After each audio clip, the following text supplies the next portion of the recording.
What's up, y'all? It's your favorite little Michael Bankz, and I'm hanging with my girl JADE at Q99.7. Philly's finest in the building. Lay Bankz is back. Welcome back, Lay. It's good to be here. How are you, Thank you. Jade? I'm good. Thank you. How are you? I'm good. I'm feeling great. I'm excited because the last time we spoke, you were like, we're going to see each other again. I didn't expect it to literally be about 2 months later. No, so it had to be. So great. It's so great to have you back. Sure. Okay, so first of all, I want to start off with congratulating you for everything that's been happening this year, Thank you. Specifically the 2 plaques that you just received. Let's talk about it because I just want to say this. I discovered you through social media, probably primarily through TikTok first, and then I started following you. Started following Dr. Clips, and I'm like, listen, he does a lot of collaborations. Shout out to Evan. Nobody does what y'all do together. Nah, you know, because I know Thank there's you. people that probably try to steal the sauce. Like, I want my videos to look like hers. Yeah. It just can't be duplicated. So to be able to take something that you have built as a teenager and really have mainstream success. So many people try to have that conversion, to be taken seriously, to get radio play, and you've managed to do that, and you're only 20 years old. So I just want to talk about that for a little bit. Talk about you just reflecting on your wins, celebrating that with your team, and what it means to you to be this young and to already, it's still the beginning, but already winning big. So let's talk about that. I mean, I think being this young and seeing as much success that I do, it's kind of like, sometimes it can be overwhelming.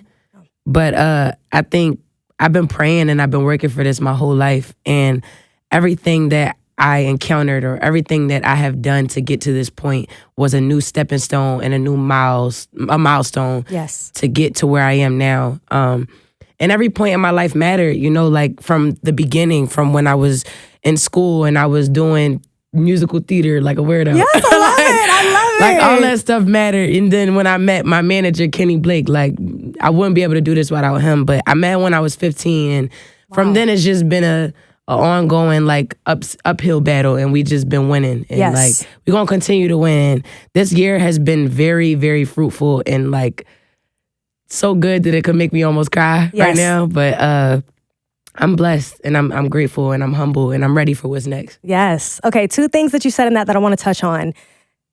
The first thing is you talked about a lot of these things being firsts. Yeah. And I feel like anybody who has ever put themselves out there, we can all relate to that. Even there's so many moments for myself as well that people are like, you're nervous? And I'm like, yeah, because a lot of things that you're doing are for the first time, and they only get bigger and they only get higher with more people watching. Yeah. Somebody like yourself, when there's so many eyes, so many phones out, you're thinking about so many things, not even just in the moment. Sometimes it's hard to be in the moment because you're already thinking about how something could play out on socials. Moving so fast. Yes. So, you know, with that, like, I just kind of want to see for you, as you're going through these major moments, because we're going to get into the details. We're going to talk about Rolling Loud and all of the things. Even Elliot stopped by yesterday. You met him last time that you came. I remember. And he was like, yo, he's like, I've been watching MTV Push every day. It's the first thing I turn on my TV, and she's on there every single day. So for a lot of those first moments that people might be like, well, of course, she's famous. Like, you know, they think you're used to it. Yeah. How are you constantly, you know, how do you deal with just new, big, scary things that people might be like, it's no big deal, just go out there and do it. But for you, it's like, it's a lot, it's new. This is the first time. I think I'm still learning how to process things because at the pace that my life moves, things be happening so fast and drastically. And it's always like one moment or one thing or one post or one radio interview or one this or one that could change another thing. And then another thing is like, you know, everything is moving so fast. And I think recently I've been trying to slow my brain down in a way where I can just enjoy what's happening in this exact moment. Yes. Like I typically had like a huge problem. Well, I have a huge problem of just going through life and not sitting and enduring the greatness of what the moment is giving me. Like, you feel me?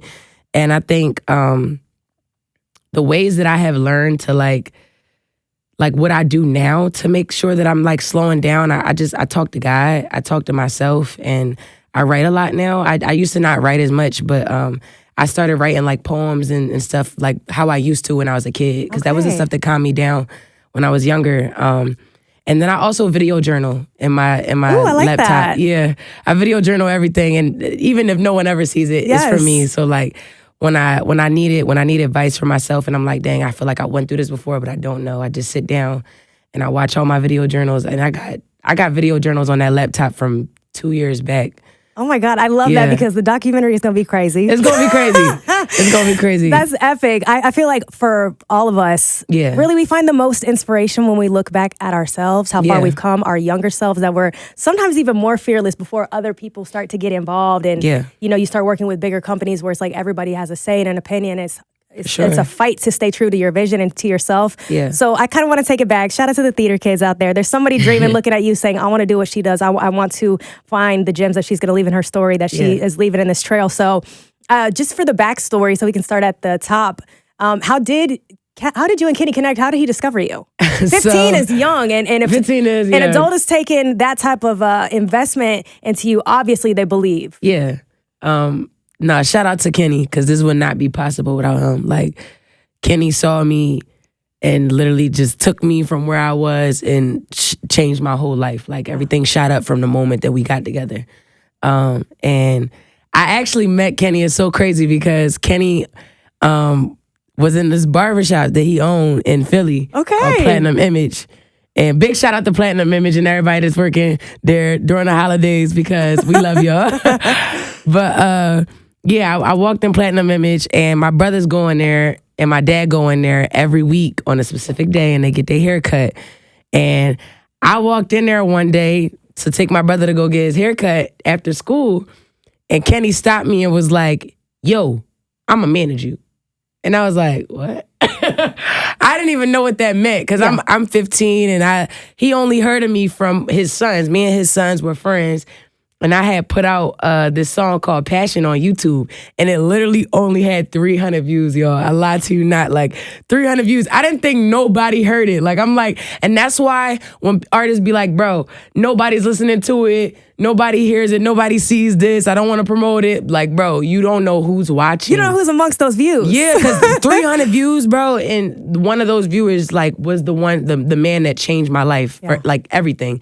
And, it was up from there. He looked at me in the shop and was like, yo, I want to manage you. I was like, what do that mean? He's like, oh, well, you know, like, I managed such and such, and I did this, and I did this, and, you know, this is my shop, and I really believe in you. I think you could be a star. My son showed me your music.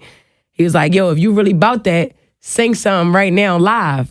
I love it. And his shop is huge, bro. It's like 3 floors, so it's like 30 barbers in there. Woo! And it's a Friday, and it's so many people in the shop that day. Like, when I tell you, it's like so many clients in there. And he made me turn the TV off. They turned off the air conditioner. Oh my gosh, Kenny put the pressure on. Yeah, and I sung in the middle of the barbershop, and everybody was coming from upstairs, coming from downstairs. Everybody stopped cutting hair. They was like locked in on the performance. And after that, it was history. Like, we just locked in, and I love that. I love that so much. Okay, so I do want to. We were just talking in the kitchen. We had to get my girl some tea because she's been traveling. Yeah, I know. I'm a little stuffy. She's feeling it. So tell me, because it's a little cold in ATL right now. Y'all just came back from Miami. Yeah. You shut it down at Rolling Loud. Had to. And not only that, but I was like, wait a minute. Ooh, this looks like these look like dope Ed Hardy pieces. And I'm like, wait, Lay has her own clothing collaboration and merch line with Rolling Loud. I don't know if I've ever seen that. Nah, it's crazy. How did that come about? Man, Kenny Blake. Okay. Kenny Blake, like, so. That's exciting. Loud. Tell us about just the process of you picking the designs and how those conversations that led up to that. So the way that it worked is like, basically when they ask you, oh, you want to make merch or you want to do merch or whatever, my manager brought it to me. He was like, this is the opportunity. And he broke it down to me like what I needed to do. And immediately when I thought about me doing merch, because I always thought about me doing merch because my supporters always asked me for it, but I never had it. I always knew that I wanted it to be like pictures of me, and I always knew that I wanted my lyrics of my songs on there. Yes. And I wanted the colors to be something that resonated with like my favorite colors and things that my fans know me for. Like, if you watch my Evan Blum videos, then you know, like, we do the very poppy pink colors. Yes. The purple backgrounds. Like, that's what I'm kind of known for. So I'm like, if I do a shirt that says, tell your girlfriend, we could do the mixture between pink and pictures of me from XXL and just moments and pillars of my career that like brought me to this moment now. Yes. And Kenny also had his input and threw some pictures in there for me too. And we picked the best pictures, we picked the best colors, the best lyrics from the songs, and We threw it on some shirts and it was it. I love it. So what was that wasn't your first Rolling Loud though? No, that was my second. I remember the videos of you going viral in the white outfit from earlier.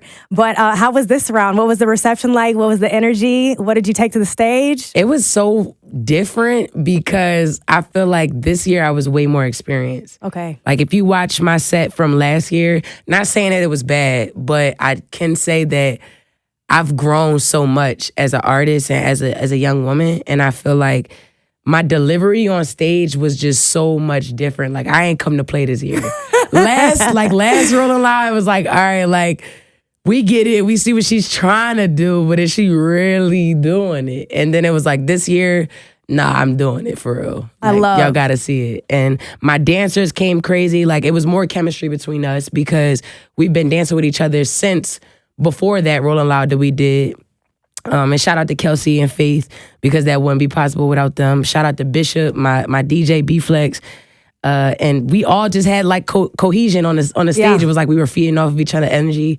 And the crowd was just amazing. The crowd was like so in tune and tapped in. I was like, yeah, bro, this is turn. I love that. That's super exciting. And it's crazy because, okay, we were just talking about the merch.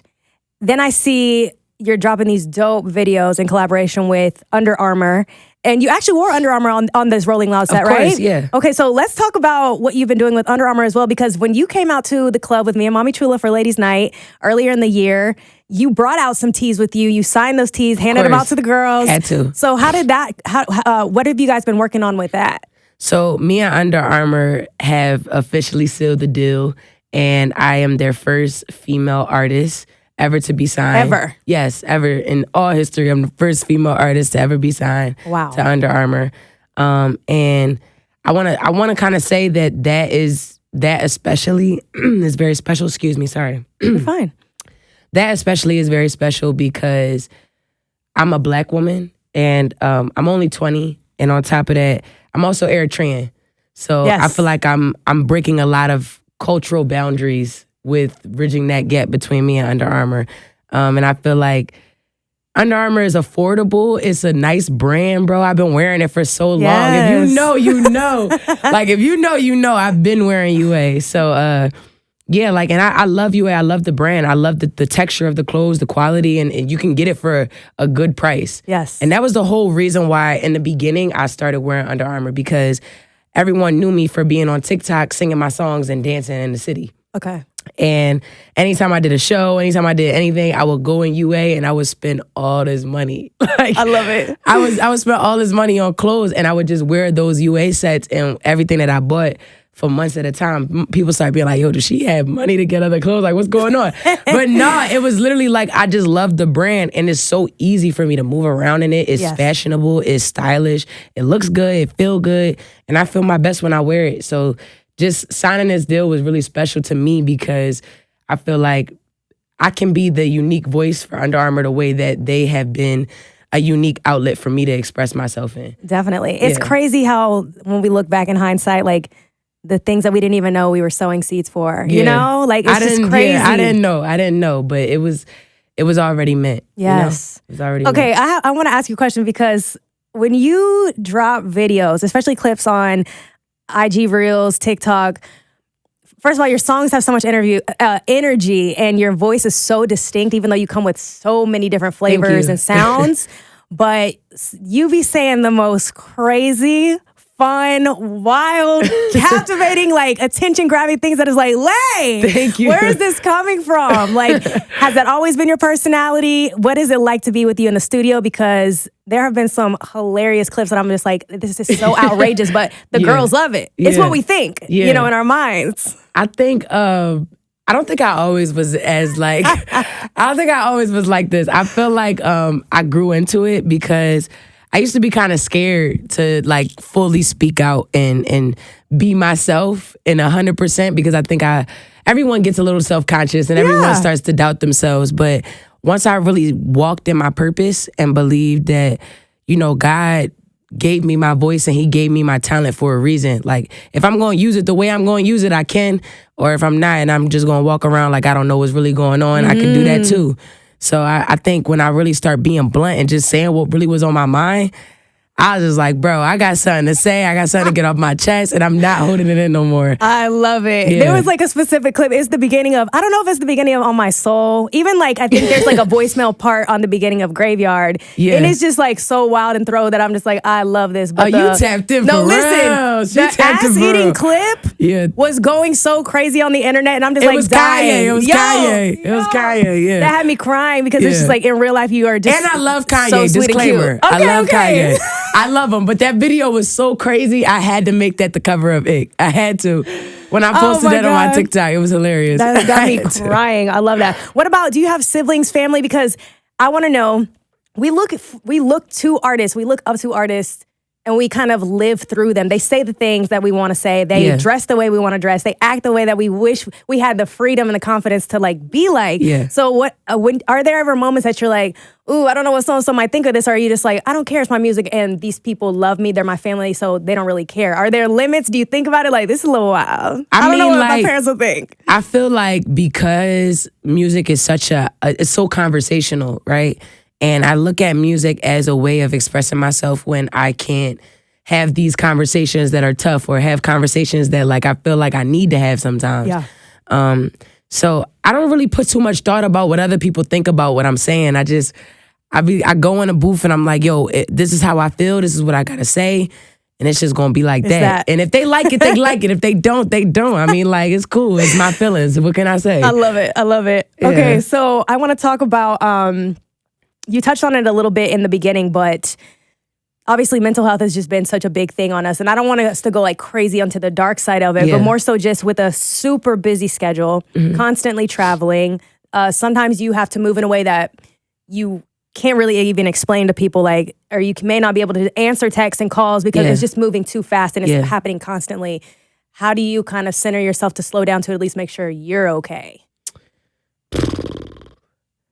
I think just taking some alone time to myself, because I realized that I don't really get a lot of time to be alone. I'm always with, a team member, or I'm with like my family, or I'm with like, I don't know, I'm just always around people. And I feel like when I'm not alone and I'm going through something, or I'm overwhelmed, or I feel like it's just too much going on, I just take a step back and I remove myself, because I don't want to ever, project. I don't want to be like projecting negative energy, because that's how I feel at the moment. Like, and I'm one of those people who needs alone time. Trust. Yeah. If I don't take my alone time, we know what word we looking for, but we ain't gonna say it. Right. No, I feel that. Absolutely. I need that alone time. And I think that's important for everybody, to take that self-time to like really get your mind right. Focus on what you need to focus on, and like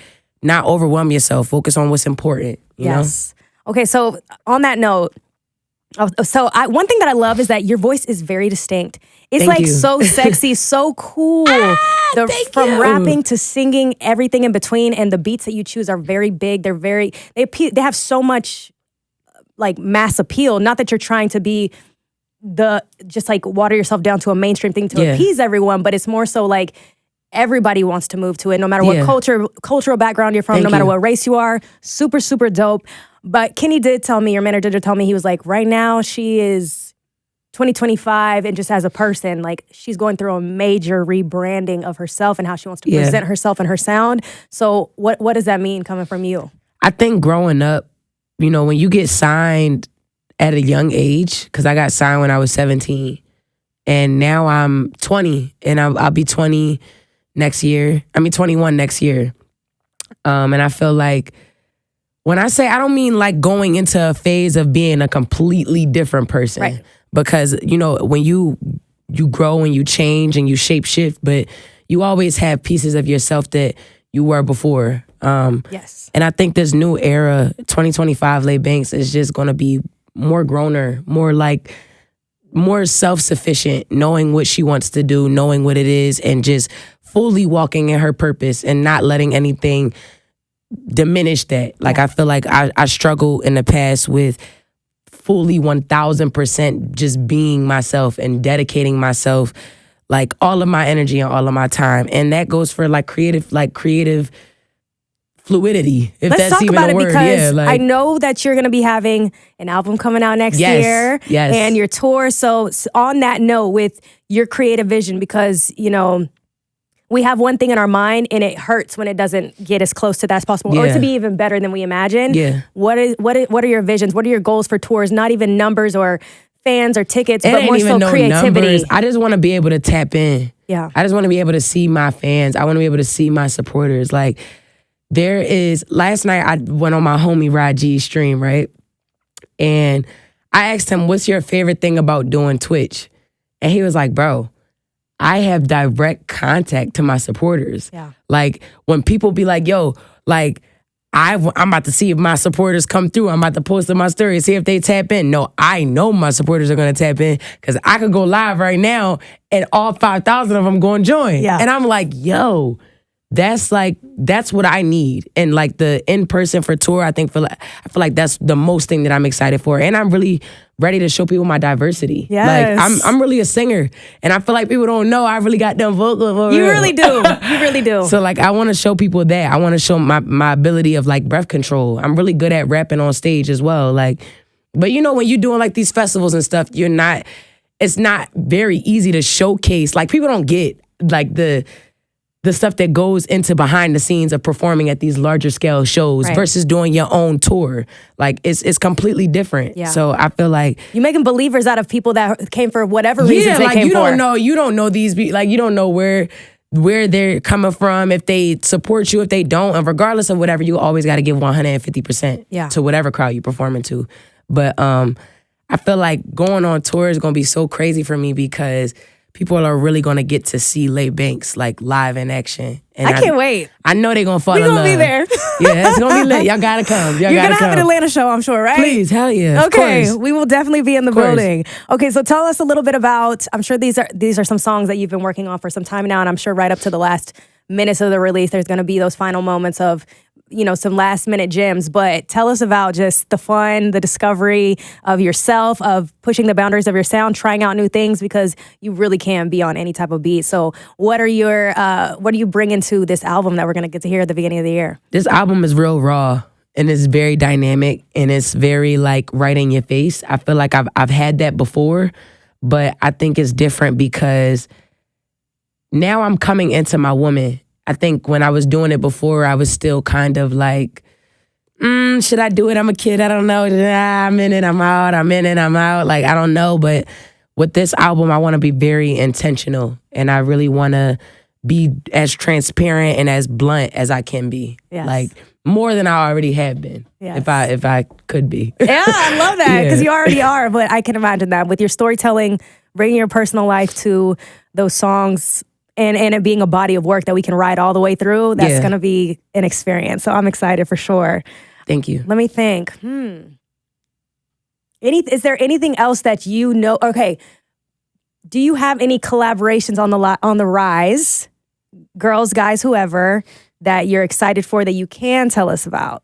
I probably say my whole squad. Like, I collab with a lot of my friends on a lot of different things. Like when we do my shows, when we do my video shoots, and I want to give a big shout out to all of them because the production that goes behind us doing everything that we do is insanity. Like, and we do it at the scale and with the resources and the abilities that we have. So Yes. I gotta give a shout out to Legendary Chick. That's my homegirl, does all my choreography.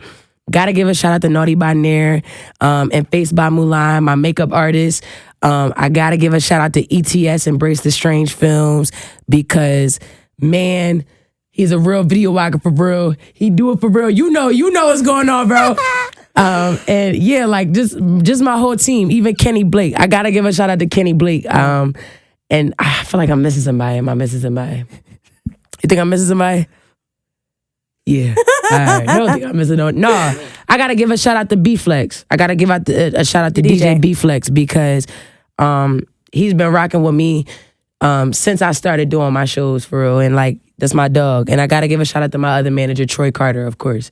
Like, they all my dogs. So collaboration, teamwork, like all of that is not like, it goes without saying. It's Yes. like everybody's like superheroes behind the scenes. Yes. I love what you just said because it is amazing when you're young and you know, people will look at follower count and things and just think that you got it like that, or things are happening for you. People are putting these crazy budgets behind you, when really you can make you know, even as a kid in school when you were putting out content, you can make magic with $0. You can make anything happen. You know, so what are some of those goals in 2025 that you are manifesting? You're looking forward to being like, I can't wait till we're sitting at this show or I'm on this stage, having these certain, you know, different accolades or just moments, even the audience that you're building, to know like we're some kids that really just stuck to it, really believed and took it seriously, and we are here.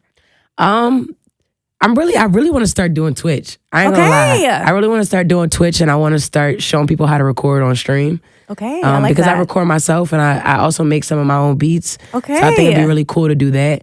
I'm really excited to go on tour because I feel like connecting with my supporters in a way where they could see me face to face. It'll be a completely different vibe. What else? I think I'm really excited to go to the Grammys, dog. Yes. Are you going to be going to the Grammys? Probably. That's in January, right? Yeah, we gonna see what's up. I went last year. Okay. And big shout out to Noah at YouTube. Not be possible without him, and my manager, of course. But I really hope to go this year, and let's cross our fingers and hope that we win, son. Let's cross our fingers. And yeah, I mean, like, I'm excited for all of that. I really want to start stepping out, like, for Fashion Week and stuff like that too. Ooh, yes. So that's gonna be like, I do love when you slay on the gram. It's like, that's gonna be another. It's gonna be another thing we smacking over the head. Okay, I love that. Tell us about last thing. You've got a new song that you've been working on. Yeah.